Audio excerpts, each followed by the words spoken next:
Personally, I make movies that I would like to see. So what I write and what I make is a film that I would like to see if I were an audience member. I think I was first inspired to work in film or do something involved in film just by, a love of cinema from a very early age, which I think was instilled in me and my brother by our parents, because they would talk a lot about film and they would take us to see films. Then I think sort of where I started to focus on the idea of actually directing more was when I was in my teens. And one of the real flashpoints for me was this series that Jonathan Ross presented on UK TV called The Incredibly Strange Film Show, which followed like a different genre director each week. And one week it was about Sam Raimi.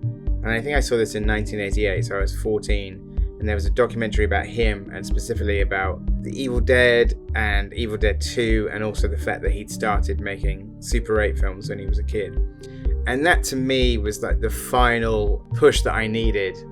I knew I wanted to do something in film, but seeing that documentary like 45 minutes later, I'm like, I want to be a director. I think most of the times when I make films, I'm trying to recapture thrills that I had in the cinema.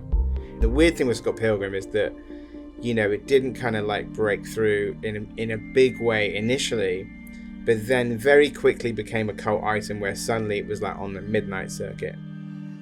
It has several sequences where people are literally having sonic battles. And I think there's lots of things you can do like that, where you can use sound as not just as an immersive experience, but as a storytelling device, for sure.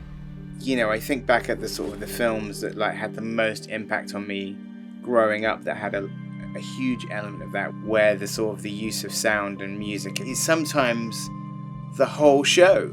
We have a thing in Baby Driver where when music isn't playing, you can hear his tinnitus. And it's kind of whenever the music stops, you're very aware that he has tinnitus. And then you understand why he wants to play the music all the time. It's because he wants to drown out the whine in his head. I have to approach it as like, if I hadn't made this, would this be one of my favorite films? I guess the only advice is to use all the tools at your disposal. I mean, you can make a great movie on any scale, on any budget. It's all really down to how you tell the story. At the highest level, I'm always looking for sort of innovation. I feel like you're always waiting to see what that next movie is that sort of seems to use all of the kind of the capabilities of technology in vision and sound at their disposal to create something new.